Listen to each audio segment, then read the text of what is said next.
So as Steve said,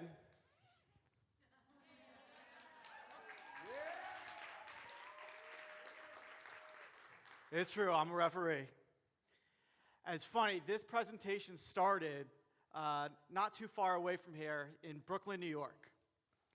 So I was refereeing a game for, as Steve said, the Big Three at the Barclays Center, right? And so the Barclays Center is home of the Brooklyn Nets, holds about 20,000 people. And I was lucky enough to get chosen to do the championship game, so the two best teams in the league. So there was a play at the end of the game, or near the end of the game. So I'm standing on the sideline there, and I got two 7-footers, two guys. By the way, I'm like 5, 8, 9, 10 when I'm wearing my high shoes. I got these 7-footers just like coming at me. And I'm starting to freak out. I'm like, uh-oh, this is not good. This is never good when the players come right at you. And then the weirdest thing happens. As you can see, one of the guys goes to the floor, and the ball shoots all the way to the side. And I'm like, what just happened? I totally freeze. I'm like, oh, God. And so I don't know if you know basketball for you sports fans, but it's now my job to make a decision. So I've got 20,000 people staring down at me. I got coaches. I've got players. I even have Ice Cube giving me his like little snarl. He's staring at me too. I'm like, oh, God, I have no idea. I start looking around, trying to figure out what just happened. And then I hear a fan scream. And I'm like, oh, God. He says, ref, you suck. Man, he's not going to be any help. So I said, you know what? I'm going to put the ball in play and give it to Black, and we're just going to move on. That's exactly what I did. I went, boop, black ball, boom, let's go. Put play, bounce the ball, and we went on. And the game just continued on. And like many of you, sometimes we make decisions that are right. Sometimes we make decisions that are wrong. But at some point, I have to be able to make a decision. See, in that instance, you can't just go home and say, all right, let me look at the pros and cons of giving the ball to Black and the pros and cons of giving the ball to Red. And let me think about it for 2 or 3 days, and then I'll come back and let you guys know. Can't do that. Ball goes out of bounds. I got to be able to make a decision. Right or wrong, still got to be able to make a decision. Just like many of you, right? You all have clients that are coming to you, asking you, hey, I need this, I need that. You've got staff members that are coming to you and saying, I need this or I need that. You've got colleagues, you've got referral sources that need decisions from you. A lot of times you can't just go home and think about it. They need decisions right then and there. Because if you wait, that just sucks, right? And that doesn't help anybody. So today, we're going to talk about what I've learned on the basketball court about being able to make decisions like this that's going to be able to help you in your world. See, my goal is that you're going to learn 5 simple things today. Number 1, decisiveness, right? We talked about being able to, that ball goes right out of bounds. How do I know, boop, blue ball, boop, black ball? We're going to talk about teamwork. Talk to all the people that are on your team that work for you. Yes, officials have a team on the court. We're going to talk about the most popular thing with referees, and that's handling conflict, because I'm sure like many of you, there's conflict throughout the day. You got to be able to handle that and move on quickly. We're going to talk about mentorship. We're going to talk about effective communication, because it's your words a lot of times that's going to make the biggest difference in the impact that you have. So here's my story. I've been officiating basketball for over 20 years, and I've done almost every level available. I've done high school, I've done Division I, Division II, Division III, lower level Division I, so it's not like I did Duke, Carolina, but I did too, but I've done like Liberty and schools like that. I've done the USA Olympic trials prior to the London Games. I've done preseason for the NBA, WNBA, G League, and everything else. And as Steve mentioned earlier, I also have done the Big Three. And for those that don't know, the Big Three is Ice Cube's, so singer, songwriter, actor, started a 3-on-3 basketball league for a bunch of former NBA players. So think of Gary Payton, Dwight Howard, Dr. J. These are some of the players that play on it. Fun fact, if you all turn on your TV onto CBS on Sunday around like 3 o'clock Eastern, you're going to see a little white guy run around with Dwight Howard and Dr. J. That's going to be me. So little fun fact, just for this group. So if you turn on CBS on Sunday, you'll see me around about 3 or 4 o'clock. Here's the other fun part. I have 20 years of healthcare experience. I've sat in these exact seats. I've been coached by Steve. I've worked with the other coaches. I've worked with many of you in the room. I know healthcare inside and out. And so I'm able to talk about what I've learned in healthcare and officiating and being able to bring them together. The other part of my home care, just my own credibility, is I've grown 3 different home care companies over 10 million, many of it within the first 3 years. But it's what I learned on the basketball court that's actually made me a better referee. I know many of you don't think that because you all think referees suck, and you hate them, and they're just an annoyance. But the truth is, there's a lot of things that I learned that's going to be able to help me out. So I've got very, very simple questions for you. Number 1, does anybody here hesitate when they're making decisions? Say aye. Okay. Anybody feel challenged when teams come at them? Maybe you've got a scheduler and a recruiter who just don't like each other. Yep. How about just motivating your team? I mean, have that. Don't worry, I'm not like Jeremy. I've only got 3 questions. I love Jeremy. I can make fun of him. Right? So this is what we're going to talk about today. We're going to talk about the importance of being able to make decisions, being able to work with your team. And for all those that are taking notes now, thank you very much. I appreciate it. You continue to please take notes. But if you want, I've actually put together this slide deck, and I've got a nice little workbook, and so I'll give you a QR code at the end to be able to do that. So if you don't want to take notes, you just want to listen to this referee speak, I'll be able to send you the QR code at the very end. So let's get into it. Number 1, decision making. Decisiveness, the ability to make decisions quickly. See, in basketball, every time we go down the court, I've got to be able to make a decision, right? Because think about it, I've got the biggest conflict possible. I've got an offense and a defense, and they're banging into each other every single time. Sometimes the ball goes out of bounds. Sometimes there's a foul. But every time down the court, I've got to make a decision to either blow my whistle or let the game play on. And all of those decisions have to be made in a split second, right? Every single one of those, I have to be able to take in all of the data that I have from the positions of the court, from the positions of the players to the score to the time and everything else, and be able to take in all of the information and be able to make a split-second decision. Because here's the problem. If I blow my whistle, tweet, and I just wait, that's not good. Because now the players don't think I know what I'm talking about. They're trying to figure out if I made the right decision by blowing the whistle.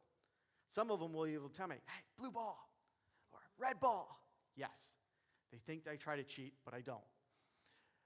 But delays lead to confusion, and it's absolutely prevalent. You'll never see in any type of sports that you see on TV where a referee's going to be able to make a call and just sits there and waits.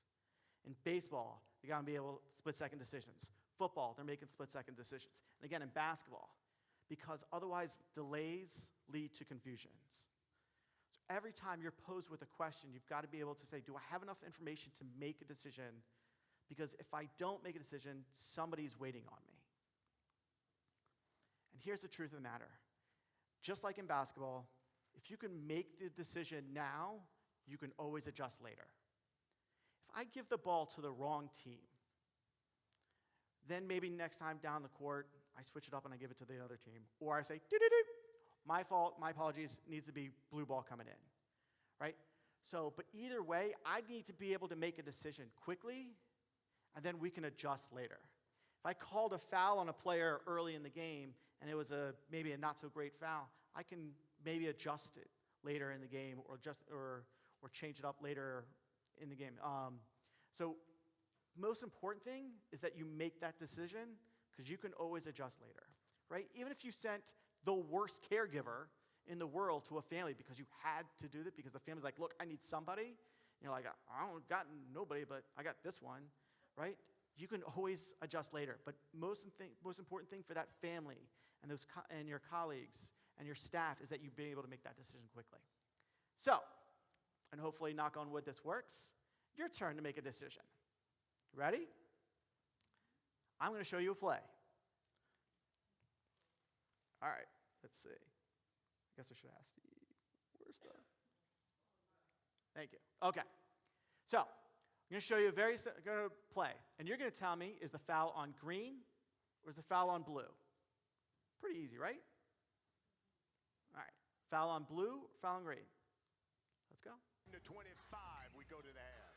Here's the matchup right here. Here's the big men going at one another. Hey, baby! Goes right through Odin. Ah, right? That's not how this works. Do I get to go to the replay? No. No. Let's try it. How many people have a foul on green? Okay. How many people have a foul on blue? How many people did not make a decision? Even though this whole area is about making a decision. It was too fast. You have what you have. You're not always going to have all of the information, right? You're not always going to have the information. But you got to be able to make a decision. So, because I'm a nice guy, and I want a 5-star review at the end of the session, let you see it again. To 25, we go to the half. Here's the big men going at one another. Hey, baby! Goes right through. Give you another angle.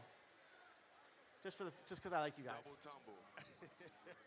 Double tumble. That's a lot of pounds coming down, bro. They're gonna be wiping their These are the players in my league. Both those guys are Greg Oden's 7'8" or 7'4". Another look. My I told you, look, nothing. We need that. Yeah. Let's try this again. Blue. Green. Okay, so from basketball point of view, those that picked green actually got it right. Here's why. So here's a little fun basketball lesson for you. All right, because I don't think I can, nope. Oh, that might have just jacked the whole thing up. I know, right? We go to the half. Okay, so watch the player in green take his right arm and pull him down. So, we were talking earlier is how you're not always going to have all the information. Pounds coming down, bro. Certain angles, I can only see certain things, right? Can I see that back arm from the player as he, right arm, watch, takes it and pulls him down. Look, nothing. We need extra time out to wipe the floor down. You're right. So again, you're not always going to have all the information, but you got to be able to make a decision. How many of you guys like that, having a play? Okay. I am thinking about doing a Tuesday You Make Decision plays, like an email out. So if you're interested in that, let me know afterwards. And if I have enough people, I might start trying that. So let's talk about decisiveness in the real world. As we talked about earlier, delayed decisions equals team hesitations. Your team is waiting on you to make a decision. And the longer you wait to, I don't know if we should move forward with this, or I don't know if we've got the budget for that, the longer you're waiting, the longer the team's gonna be upset. And the truth is, it really just sucks. As we learned in high school and taking a test, usually your first answer is the best, right? And that's the truth. Indecision is still a decision, and everybody hates that decision. And when you finally make that decision, just be confident in it. Okay, we're gonna move forward with signing up with coaching with the Hurricane. That is a good decision. You know what? I'm confident in that decision. We're gonna move forward with that. So whatever decision you decide to make, stay confident, move on. Again, we can always adjust later. Next up is teamwork. You're not the only one with a whistle. So here's the interesting thing. On the basketball court, there's actually 3 teams. There's the home team, the visiting team, and then there's the officials. No one ever thinks about us as a team, but there is. A lot of times there's 3 of us, and we're able to talk about what is going on in the game. And here's the interesting thing. We actually talk about, before the game starts, we don't just pull up, take our little roller bag, get dressed really quick, pop on the court, and just blow our whistle. We actually talk about what's about to happen. If I know, so I'll give you a little insight for this upcoming weekend. If I know I'm refereeing Dwight Howard, I know that he's 7'4", and he likes to use high elbows, right? So when he gets the ball, he likes to keep it up high, and he's going to swing with his elbows. So I know as an official, if a player is guarding him really, really close, probably going to get an offensive foul. He's probably going to hit someone in the face, right? So I know that going in. If players kind of stay off him, I don't have to worry about it. If there's teams that are really, really fast, want to run up and down the court, right? I want to make sure that I'm aware of it, because that means if they score, they just want to kind of play defense and move fast, versus another team that's going to be really physical, right, and touch and use their hands, and that's going to slow the game down. All of these things we're talking about before the game. We have a whole pregame conference, and we're talking about offensive teams and defensive teams and what we're doing as officials to make sure that we are prepared. And we're talking about what we can see and what we can't see. See, when there's 3 of us out there, and just like your teams, everybody's got an advantage and a disadvantage that I need to be able to be aware of. See, for those that don't know, on officiating, we each have an area of coverage. So, give you a fun lesson. There is a lead underneath the basket. He's got the area in purple. The trail, who's outside, has got pink. And the C, or center, has everything on this side. So, if the ball is on this side, we don't want the lead to make a call. We want to trust our partners. We want to trust our teammates. When the ball is here in the pink area, we don't want the lead and C come over here. We want the lead and there's 8 other players on the court. There's plenty of things for them to be watching. So I've got to trust my partners. I've got to trust that they're able to see and they're going to make the right calls, because they're trusting me to make the right calls in my area. Same thing with you all. You all should have a team meetings. We had a team meeting every Monday and every Monday morning and every Thursday. Right? We talked about the families. We talked about what families are starting, what families are ending. What caregivers do I have available? What caregivers can I count on for a last-minute case because my sales rep's going out here or there? Right? So we're talking every Monday, we're talking about what we have for the week. And on Thursday mornings, we're talking about preparation for the weekend. Who's on call? Who's going to be able to pick up last-minute shifts? Who's going to be, if I've got a dementia case, or I've got a place all the way north or all the way south, who do I have available? So I'm getting together as a team to make sure that we're all on the same page, right? And I also know my coworkers' strengths and weaknesses, right? So if I've got a young person who's energetic and wants to help out, maybe I can use them on social media. Maybe I have a scheduler who's great at being able to talk caregivers into a certain schedule that they're not usually used to. And maybe she could also talk to families. Hey, normally I wouldn't have my scheduler talk to the families, but maybe I will because she's great with talking with families. What are the strengths and what are the weaknesses of my team members that's going to be able to help us all together? What are my strengths and weaknesses as a leader that I can really pull in? Maybe I'm not as strong on social media. Maybe I'm not as strong in the field. Maybe I'm a nurse background, and so I need a little bit more help on the marketing side. Or maybe I'm great at marketing, and I need someone who can be a little bit more help on the operations side. So look back at your team. Write down the strengths and weaknesses of each of the team members and find out if there's other areas that we might be able to put them in that help you as a leader. And most importantly, you're not LeBron James. All right? You didn't win the NBA scoring title. Your son is not you don't get to have your son play basketball with you. None of that stuff, right? Share the load, right? Do not be one of these leaders who takes on everything. Be LeBron James. Share the load. Share the ball. one thing we know about LeBron James, I'm a Michael Jordan fan, is he will absolutely pass the ball at the end of the game. He's not taking the last shot, right? He passes the ball. So share the calls. Share the wealth with your team members. Find the ones who want to step up and allow them to do so. All right, my favorite topic, handling conflict and de-escalation. That is me. Yes. Yes. Great. Love it when everyone's laughing at me. Yes, laugh, laugh, laugh. By the way, so those are from like the 80s and 90s that actually, so by the way, fun fact, that is Gary Payton. I'm like, oh wow, he looks older. Yeah, I know. But he was a point guard, or he was like a shooting guard. So he's like 6'6". He was small for like NBA size. Yeah, he's still like a foot above me. Like these guys are just big dudes, right?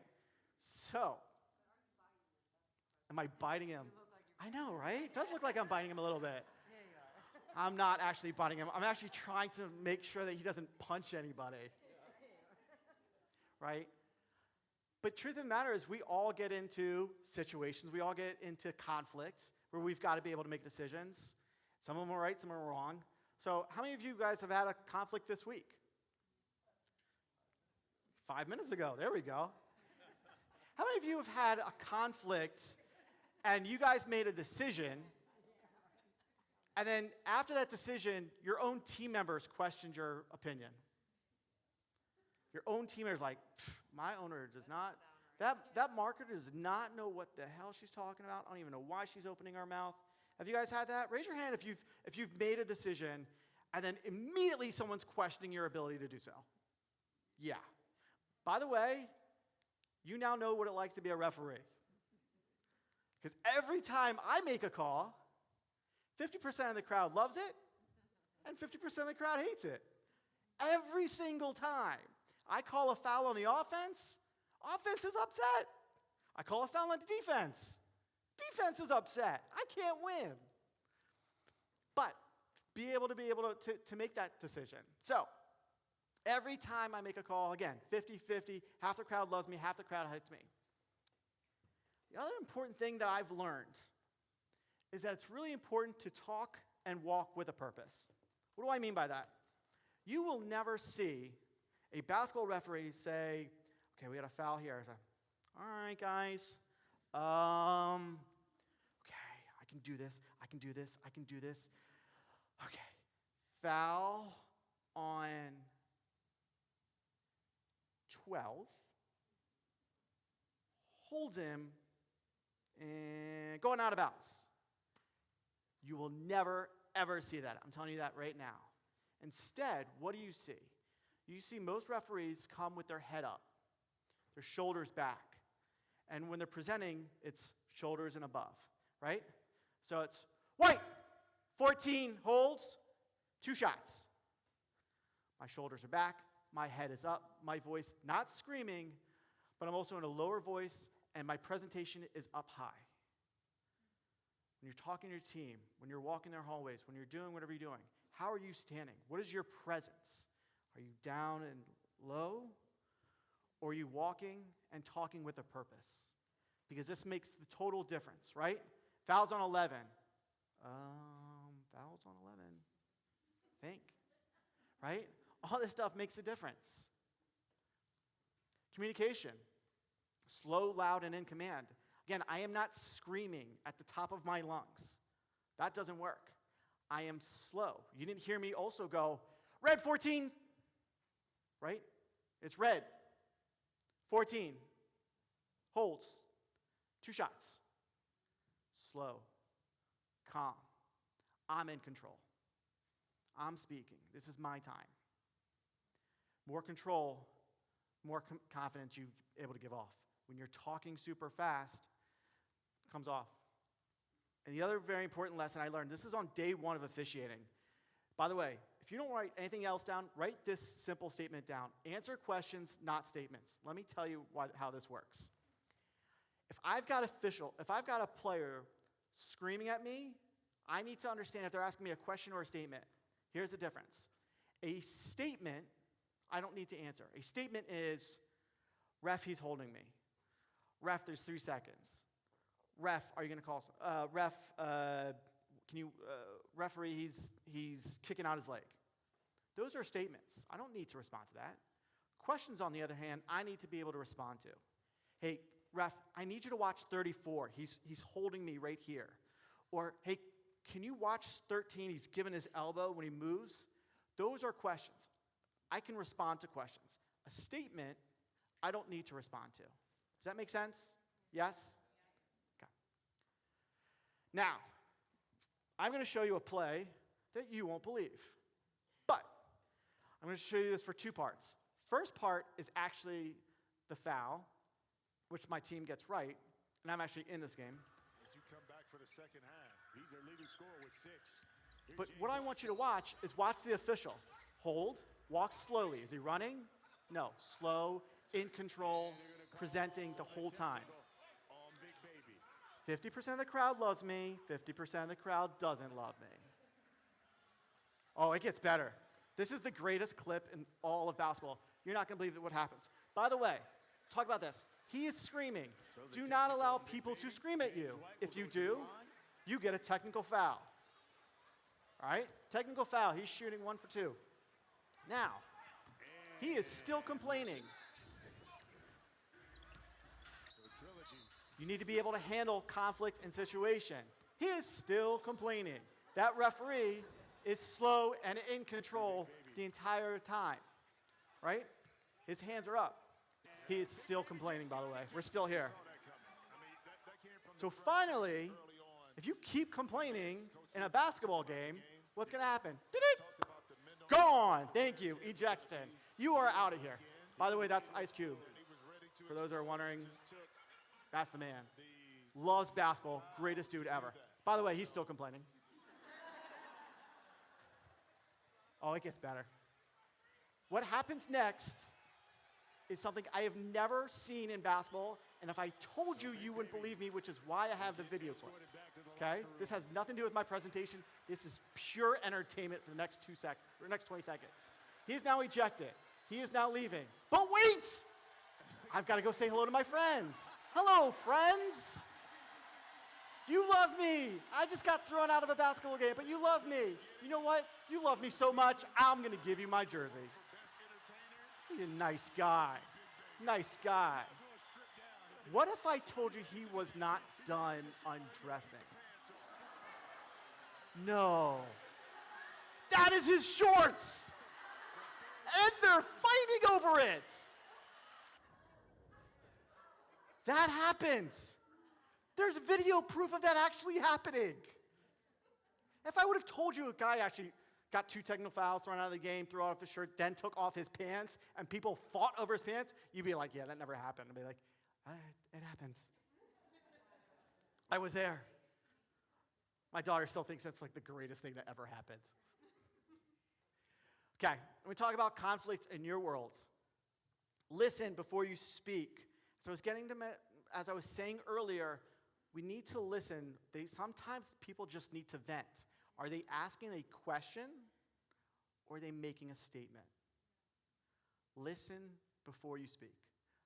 Again, answer questions, not statements. And I'm going to give you a great example. Calm is contagious. Besides being a referee, I need another great example I'm going to use is the female police officer. Do your best, but how many people have ever gotten pulled over? It's okay to admit it. Okay. We've all been there. David, police love me. Yeah, I'm sure that they just follow you around. Here's the interesting thing about police officers, though. Do they come over and start screaming really, really fast and ask you a whole bunch of questions? Like, hey, what? By the way, I just pulled you over. Why did you speak? And all this stuff. Do they? Has anybody had a police officer that just ran up to your car and screamed at you like that? Okay, 2 people. What do they mostly do?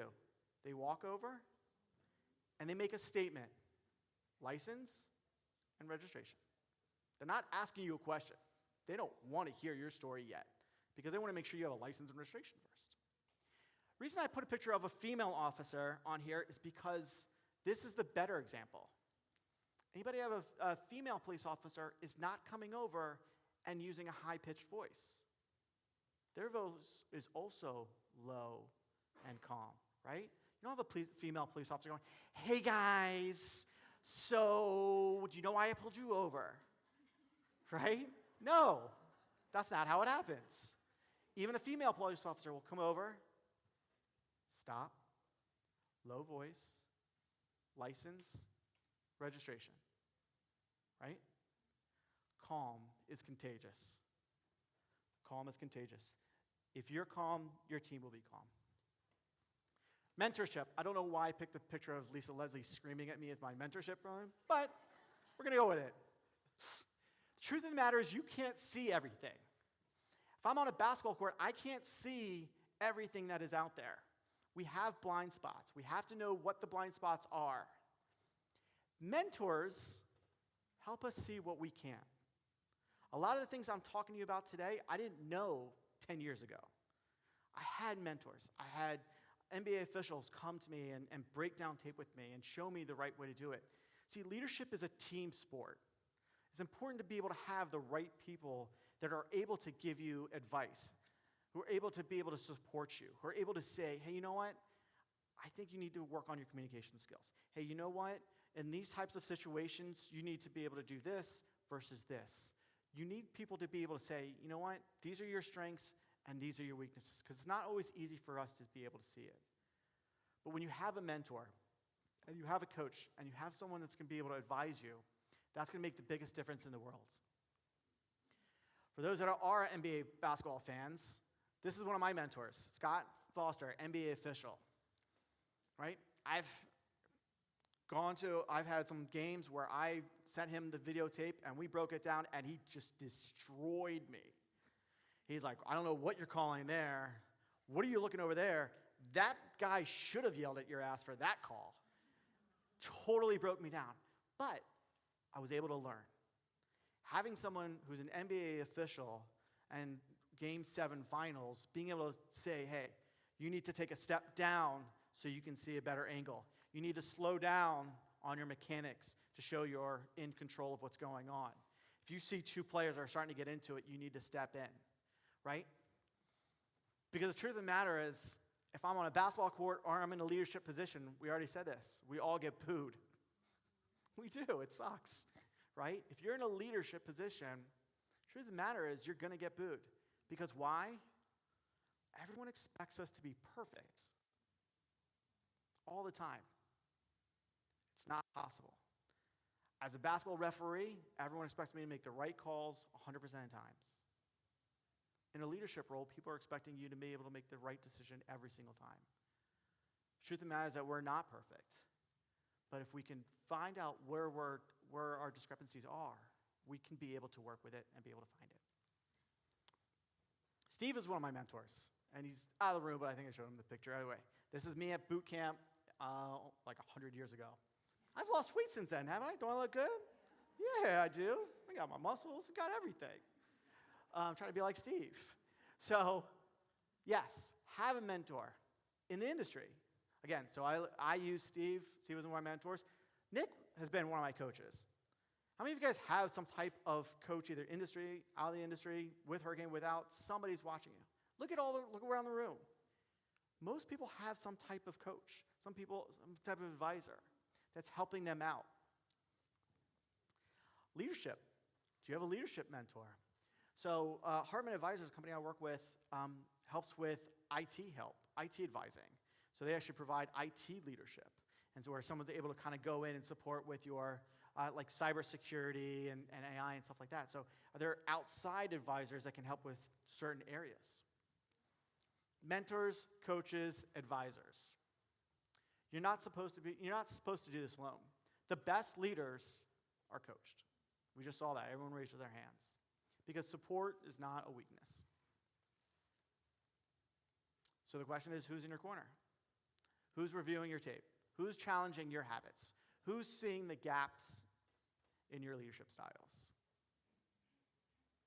And it's not always ChatGPT. All right, last one, effective communication. And he is not whispering sweet nothings into my ear.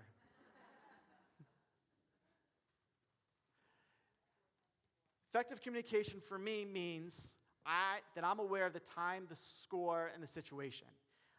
I know you hate to hear this that are sports fans. There is a difference in how I referee the basketball game if it's a 2-point game with 2 minutes left versus a 20-point game in the second quarter. It's just different. Players are acting different. Coaches are acting different. Everything is different. I need to be aware of the time, the score, situation. I was joking with Nick earlier. There's a difference when Shaq comes to the lane against Stephen Curry, and Stephen Curry is like this, right? That may or may not be a foul because Shaq's just going to dunk on his butt anyway. On the flip side, if Steph Curry's coming down and Shaq is going like this, that's probably going to be a foul. Time, situation, I need to know all that. When I do speak, it's saying less and meaning more. Talk about my presence, right? I'm not saying a whole bunch of things about what happened on the foul. I'm not saying he held him by going left and pulling his arm. Boop, 14, hold him. Actions are speaking louder than words. Anticipate trends. In basketball, I need to know when teams are going on runs. When's the team's about to call a timeout? I'm going to skip it for right now, but I want you to start thinking like a leader. What is your goals? Are you active listening? Appreciation, fairness, and partiality. So before you speak, before you talk, again, are they asking a question or is it a statement? Hold and then respond. And we kind of went through this. So, to wrap it up, to lead like a referee, yes, Gary Payton just yelled at me like all the time. I got lots of pictures of Gary Payton yelling at me. It's fantastic. Again, my daughter thinks it's hilarious. So, in order for you to be able to lead like a referee, we talked about 5 things. We talked about decisiveness. We talked about teamwork. We talked about handling conflict. We talked about mentorship and effective communication. I'm going to close with these 3 simple challenges for you to be able to make a decision. Number 1 is personal for me. I love speaking. I'm enjoying this, and hopefully you all enjoyed my presentation today. And so here's my question to you. And that is, if you know of any conferences coming up and that they are looking for a great speaker, I hope that you be able to let me know or let them know that you heard a wonderful speaker and that you speak up for me. You'd be able to take that step, you make that decision to speak up on my behalf. That would be great, appreciated. And that would be challenge number 1. Challenge number 2 is simple. If you enjoyed the presentation and you took a whole bunch of notes but you want more, I've got the workbook that you can simply download. Also, I'll send you a copy of the presentation. And I am working on an actual book that my goal is to have it out by my birthday, November of this year. And if you would like the first 2 chapters that I just completed, I'm happy to send that to you as well. Just let me know. Just write the word book when you sign up or send me an email. And challenge number 3. I want each of you, when a situation comes up, when you have a challenge this week, to put that little referee on your shoulder. And instead of saying to that person, you know what, I'm going to think about it, I'm going to let you know, I want you to know that you have everything already in front of you. And I want you to be like, you know what, that referee told me I need to make a decision. So today, I know I don't have all the information, I'm going to make a decision today. Can you guys commit to that? Making a decision this week? Good, good. See, leadership is just like officiating. It's not about being perfect. It's about being present, being prepared, and blowing the whistle when it really counts. Thank you all very much. If you do have any questions, I'll be in the back. Thank you all. Give it up for David Posner, everyone.